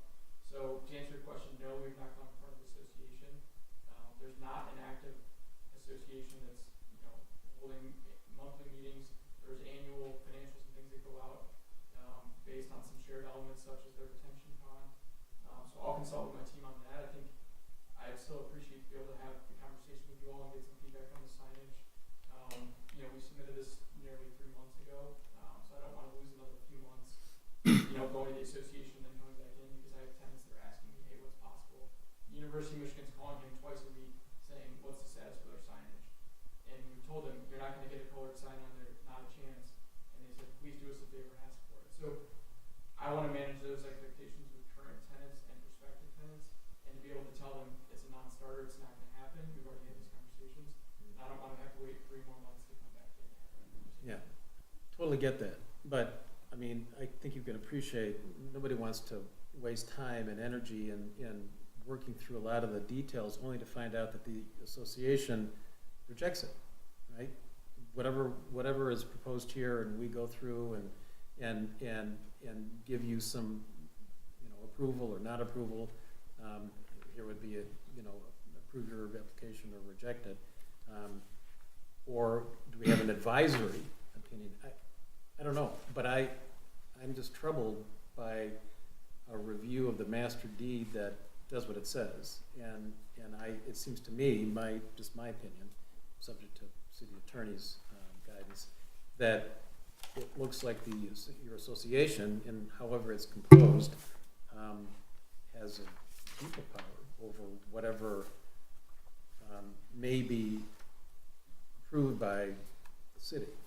Yeah, and I think, you know, we have a great relationship with the other building owners. There's one that's newer, as I mentioned, it's sold twice in the last few years.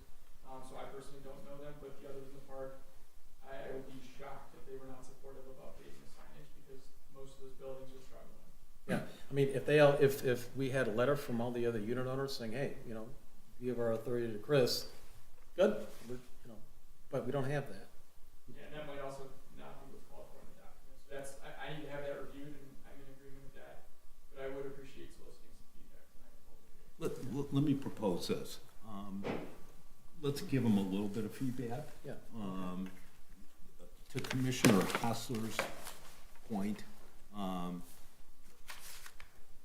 read through the materials that came with our packet, and what you explained at the early part of our discussion, and it doesn't follow what the master deed says. And the master deed governs this site, as Commissioner Hostler explained.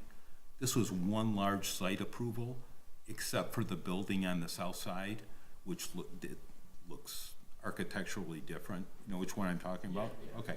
But they're all within the same site plan. So once you change that, you're modifying a site plan. And so if you ask for relief on signage, the other occupants, the other building owners can be looking at that and saying, well, they're taking up all of our sign rights. I mean, you're asking now for a lot of added signs. And so there could be a general reluctance by a commission to say, well, if you want 3 additional signs that aren't permitted under ordinance, then they might come back and say, well, if we're going to get 3 signs for the entire development, why should you get 3 of them? So there's a lot of moving parts, but you've got to go back and look at this master deed.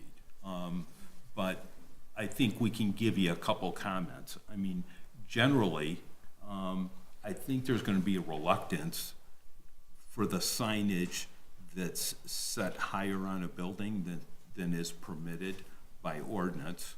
I'm going to just rattle off a couple, and then I'm going to look to the commissioners to maybe give you a little bit of added feedback. So I think those are sort of like non-starters. I would also like to add that the blue sign, I've been on this plan, lucky to serve on the planning for the last 8 years, 7 years. The blue sign is you can tell your tenant that I personally would not approve that. So they saw the Chase Bank branch, and they said, hey, we want to ask the question. I told them there's a 0% chance, and it's U of M. They wanted us to ask the question. They know it's a no. So the story there is that was a PUD. Chase came in and they had there's a provision in our ordinance that deals with copyright, with trademarks.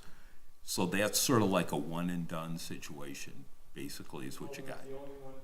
Just so you know, I think I shared with you, there's probably a story behind each exception. And so you raised that, that's the exception. So, but having it higher on the building, you know, you can come back with something, but probably not a good starting point. If you think I'm gonna negotiate by asking for the moon, and we're probably, but, question on the U of M, is that a single entry just to that unit? The reason, it does go into the rest of the building, but they're the only tenant that direct their clients there. The reason they do that, it's a reproductive health clinic, so they want the privacy of their tenants to be able to come in and not be seen by people coming into the other parts of the building. So they specifically tell their clients or patients, come park in the back of the building and come around the back so that you're not walking in and everyone's seeing you go into a reproductive health clinic. I mean, if that was like a single, are they in there now? Correct, yes, they purchased another practice, and they're doing a couple of minor improvements within the space. Because if they had like a single entry, I mean, just as you're planning the space out, because you've got different entrances, if that was just for that one facility, you know, then you're starting to talk about hardships or that kind of thing. Why don't you guys go with any other comments you have? So I come back to, we have rules and regulations, we have guidances, and they've been in place for a long time. And so people that build houses here, people that build buildings here, people that buy buildings here, they come into this knowing full well they're public. You know exactly what they are. And so I think it's incumbent upon the people that are either developing properties, with all due respect, or people that are building homes, as we talked about in the past, you have to fit within the guidelines that exist. And it's not to say that we can't make a tweak here or a tweak there, but to say that we're going to increase the number of signs by 200%, or we're going to increase the level of a sign by 60%, or to say we're going to allow color when everything is black and gold, I don't mean this to sound as harsh as it is, it's just a waste of time, in my view. It's a waste of my time, We're for actually, sure. we're reducing the number of signs on the property. That was our intention of coming in, is to clean up the non-conforming signs and reduce the overall number of signs. I understand. I do. Again, as somebody said earlier, one person's opinion. In what, Chris, what you're calling a sign, so if there are addresses that are considered signs versus like actual text, you know, you have to weigh what we're calling signs, and I get that, you know, an address can be a sign, but when you're starting to put names on buildings, you're reaching further. So I think everyone wants to work with you guys. I mean, this situation, though, you gotta step back. It's complicated by the other buildings in this site. Yeah, I think we'll address that issue, I agree completely, and I do not intend and do not want to waste anyone's time. I think there are a handful of examples that have their story behind them in the city, of people that have been able to convince a commission to give them their sign. And so we're coming in here tonight genuinely asking, what are our opportunities to lease this space and to help us be successful in the city? So, you know, the Plunkett Clooney, that sign's been updated recently enough, and as Eric mentioned earlier, if anything's updated, it has to be brought in to conform with the ordinance. So clearly there was an exception made for them. So I understand there's a story behind each one of those situations. I wanted to see if we could be one of those stories too tonight. Clearly that's not gonna happen, but we wanted to understand what the possibilities are. And I understand the Stone Ridge building, it's incredibly overwhelming because you look at all these and you're like, how many signs are they asking for? But if you take a step back and look at it, it's, okay, we're removing a couple of things, we're cleaning up the directories, because right now they're scattered all over the place. So, and there previously was actually a tenant's name on a building that we just took off, the Butts Long building, closer to Woodbridge. There was a sign up there for 20 plus years. So we're trying to clean it up. I understand that there's not an appetite for building signs. I will throw that away. I'll tell the tenants it's not happening. The directory signs serve a purpose. It's one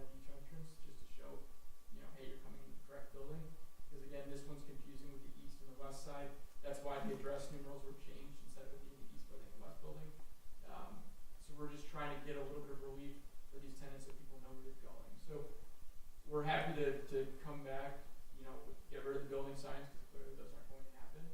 And just go in with these directory signs at each entrance to the building, which two, or almost, actually three of them are not visible from Woodward. They're internal to the site. One, you know, faces the retention pond in the woods. You know, this one you have to be where this camera is to see it. So, you know, we're trying to be creative here and help out our tenants, while still respecting the ordinance. And there are exceptions and examples throughout the city that go against the ordinance. That's why we're here asking you guys, you know, what is the art of the possible here?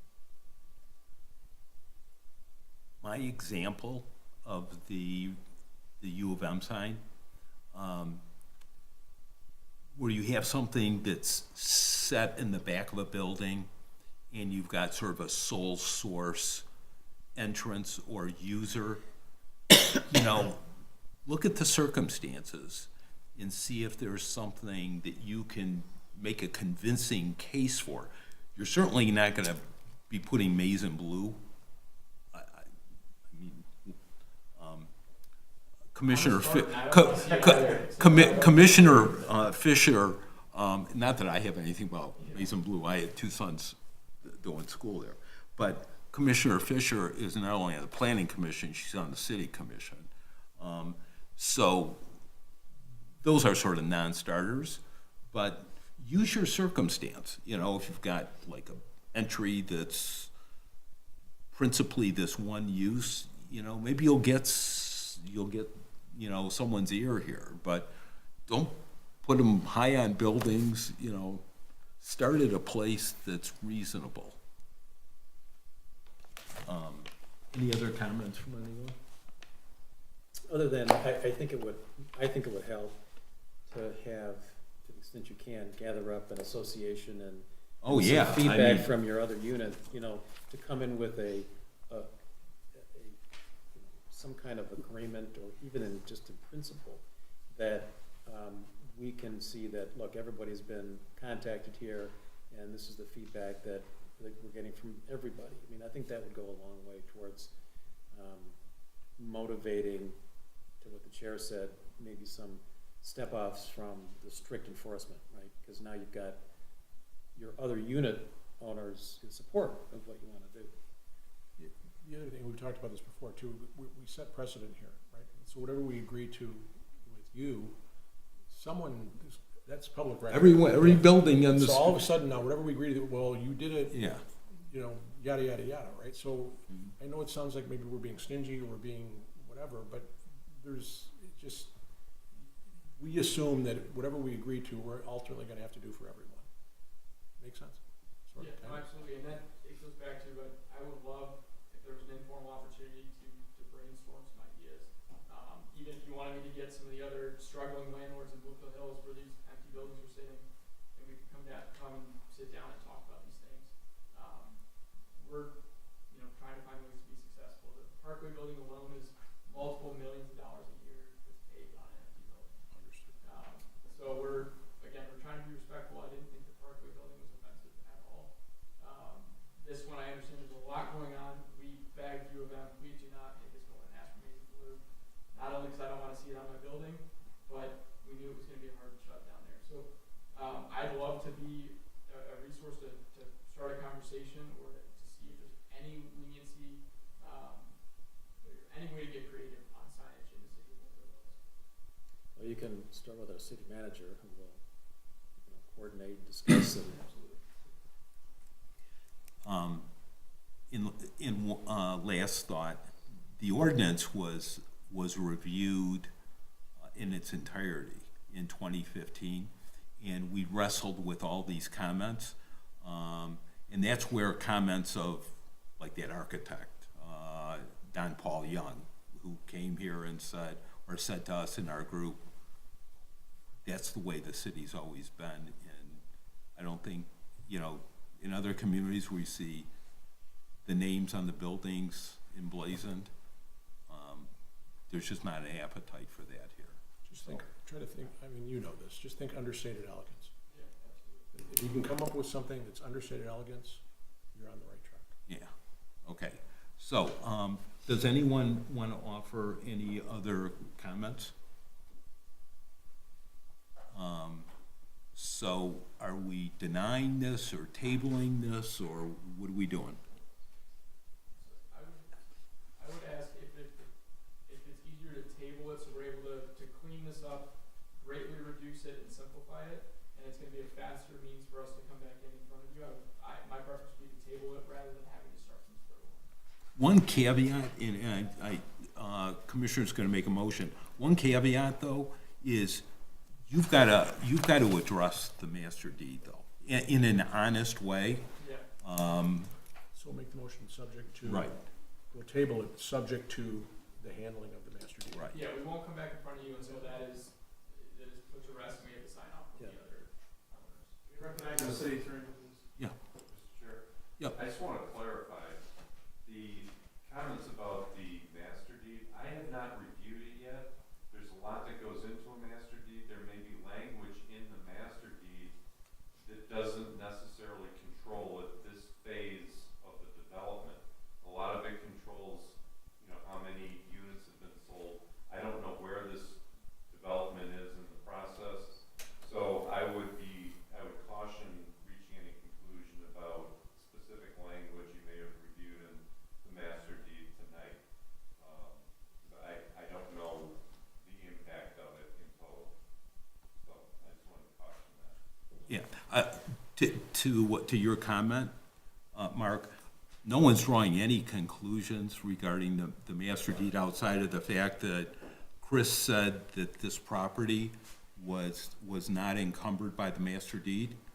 And it looks like it is, and we need to resolve that. It is encumbered by the master deed, but there's a lot of things that go into the master deed regarding who controls what in the development. So I think there needs to be an analysis of it. Yep, sure. That would be part of the application. So can I confirm with the city manager that is tabling the most efficient way to preserve their interests in coming back here without a new fee and all that? Yes. Okay. Absolutely. Perfect. We'll make sure, the city attorney reviews it and finds it's factual, that needs to be done. Great, well, I make a motion to table. Okay, I'm gonna go back okay, to, I'm sorry. Commissioner Arnold's been Right. raising his hand, so, I defer. go ahead. I should like to make a motion that we table this application. And the motion does include and recognizes the discussion we've had here this evening and the discussion from Chris. Okay, and I'm gonna look to you to second this. Supplemented by the review of the master deed. Yes, supplemented by the review of the master deed. All in favor, say aye. Aye. Any opposed? Okay. Sounds good. Thank you, I do appreciate the feedback. Good luck. Thanks, Chris. Good luck. Okay.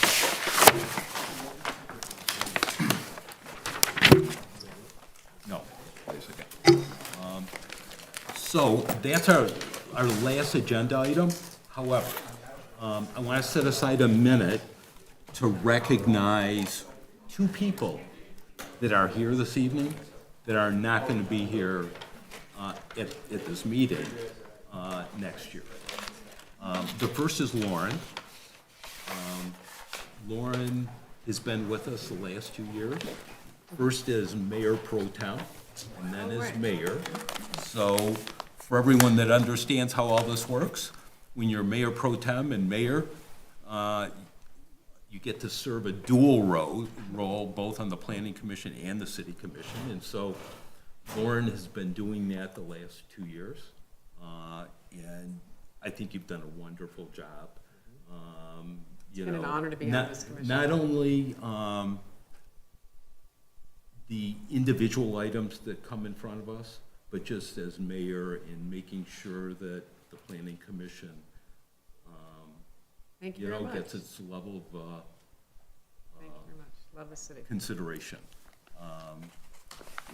But she's still gonna be with us, of You bet. course, as our city commissioner. Continuing on. So she'll be hammering on us as a city commissioner. And the other one is to Connie. So Connie her term is up this year, and we have 3-year terms, and Connie is elected not to renew her term. And that's a huge loss for the planning commission in the city. When I looked at this, I plugged Connie's name in the agenda, in the search box, and it went back to 1988. And in 1988, Is that year I started the election that was, things? you were on the election commission. You were an election inspector? Elector. Whatever. So that's when Connie started donating her time. And then she did that until like 2005 or 2006. Yeah. And then in 2007, she joined the ZBA. She was on the ZBA then for 3 years. In 2010, she came on to the planning commissioner. Came on as a planning commissioner. Write this down, because I don't remember. That's when we started. I had the privilege of starting to work with Connie back in 2010. And then she did that for a couple of years until she was appointed to the city commission, which she did for a couple of years. And then she came off of the city commission and came back onto the planning commission, Which is my love. which I have is to what admit. she's been doing, for the last 10, 11 years. And it's not just time spent, but Connie's done just a wonderful job in terms of making valuable contribution. She's put a lot of time into it. She worked on a lot of the ordinances that we see every day. Our tree ordinance, we didn't have a tree ordinance in 2010. Oh, really? In 2011, 2012, that's when we wrote the tree ordinance. There was no tree ordinance, We and studied Connie it, we worked on studied that. other Yep. associations. And the gates, the fences, gates, and walls ordinance. Yeah, some of that Spent a too. lot of time carving out those rules, actually driving around the city, looking at what people did to make sure that we adjusted our ordinance to what people were doing and what they expected. And so she's done a lot. And It has all been a privilege. yeah, believe well, me. it's been our privilege to work with you. And the city has, on behalf of the city, Oh, my goodness. there you go. Oh, how nice. Wow. Thank you, I'm- Connie. I think, I don't Can I know, open it? I don't know, Amy puts all this together. Dave puts all this together. Oh, is that wonderful. Oh, I love it. Is it graphic? That is beautiful. Thank you. Oh, that is. Love to walk down. I love Great, it. great job. It's perfect. In my Florida room, I have a wall with some of these on. I'm just going to go right there. Great job. Thank you. Been a pleasure. Thank you for all Been a you've done. privilege. So,